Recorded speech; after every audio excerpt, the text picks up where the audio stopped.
Hello and welcome. My name is Marisha. Thank you for taking the time out of your day to join me for day 3 of my Merry Craftsmas series. Today I'm going to share with you how I used supplies in my stash to transform a treat box. Let's go ahead and get started. So I was at Michael's one day and going up and down the aisles, I came across this treat box and I thought, oh my goodness, this box is so gorgeous. I love the shade of gold. So I thought, what can I do with it? So I decided to turn this treat box into a gift box. Yes. So I'm going to show you how I did it. I removed one of the boxes from the pack and I'm going to first remove the piece of acetate. Why? Because I'm going to hot foil it. Yes, I'm going to add a sentiment using my hot foil machine. Now, if you do not have a Glimmer hot foil machine, that is totally fine. I'm going to give you another option on how to add a sentiment to the acetate. I'm gently removing the acetate from the window of the box because I don't want to rip the box. And once I'm done, I'm going to head on over to my Glimmer hot foil machine. But first, I'm going to share with you the plates that I'm going to use. From Spellbinders, this is the A Merry Little Christmas Sentiments foil plate set. And I selected the Have Yourself a Merry Little Christmas. I'm then going to bring in a piece of foil. I'm using the Aura foil from Spellbinders. This is actually one of my favorite foils. It has a gold iridescent finish, and to me, it adds just that gorgeous touch to my projects. Once I put my sandwich together and my foil plate is ready, I'm going to add my sandwich to my base. And then I'm going to hit the timer button. Once it's ready to go, I'm then going to remove the base from the docking station and I'm going to run my sandwich through my die cutting machine. Now I did notice something.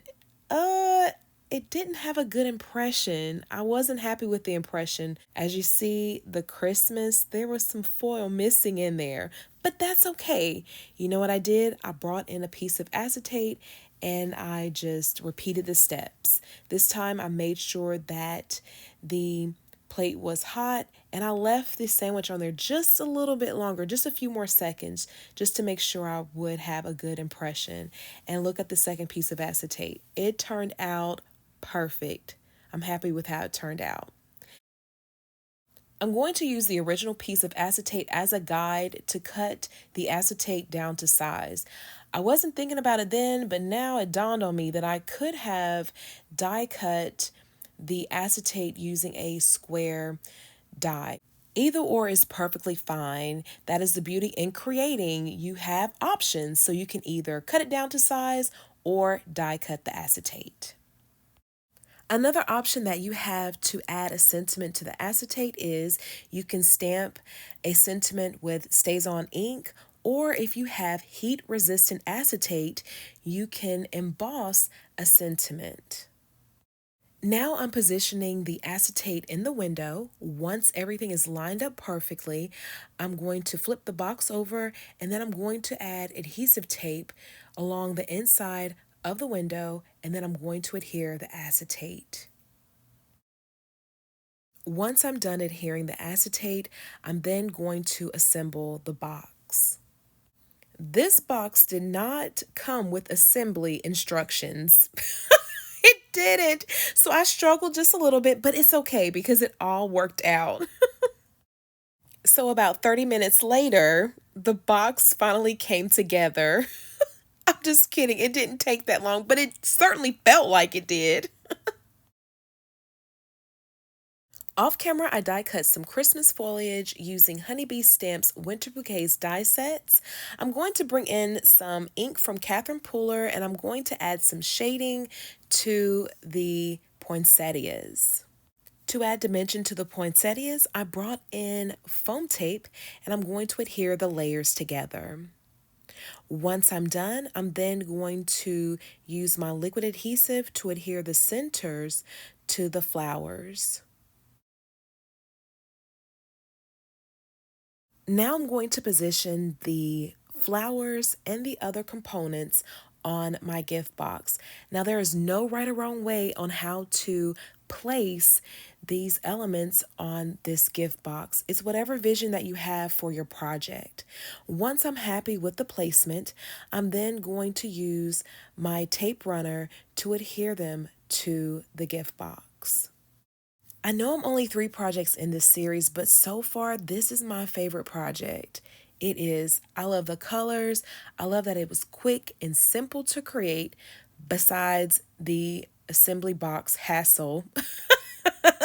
But other than that, I love how it turned out. That was my goal for this series, to create projects with minimal supplies that will encourage you to create. And I hope I have achieved that goal. And with that being said, this gift box is complete. Now to add the gift. So I'm going to first bring in some crinkle shreds and add some to the inside of the box. Now when it comes to the gift, you can feel free to add whatever gift you'd like. It could be a candle, it could be treats, cookies, whatever you want to add, I encourage you to do so. I'm now bringing in this spiced gingerbread cookie candle, and I'm going to place it face down in the box because I don't want the label to get in the way of the sentiment. So I'm going to dig a little well in the crinkle just to make sure that the candle is good and nestled in the box. Once I position the candle in the box, I'm then going to add a few more shreds to the top. And instead of crinkle shreds, you can feel free to use tissue paper. When I closed the lid to the box, the sides were sticking out. It looked kind of bulky, so I decided to adhere the flaps to the box with adhesive tape. This project is technically done, but I wanted to add some faux snow, so I'm going to use the Snow Rider dimensional paint to add snow to the poinsettias and the pine cones. I thought about splattering some white gouache on this project, but I changed my mind. But there's so many ways that you can create this project. As always, I encourage you to experiment before you commit. And just like that, we turned a treat box into an adorable gift box. Thank you for joining me on today for day 3 of my Merry Craftsmas series. It is my hope that this project does inspire you to create. Please don't forget to subscribe, click the thumbs up button and the notification bell, and don't forget to check out my blog at thediaryofbellerose.com. I am sending you love and a whole lot of hugs. Until the next crafty project, please take care.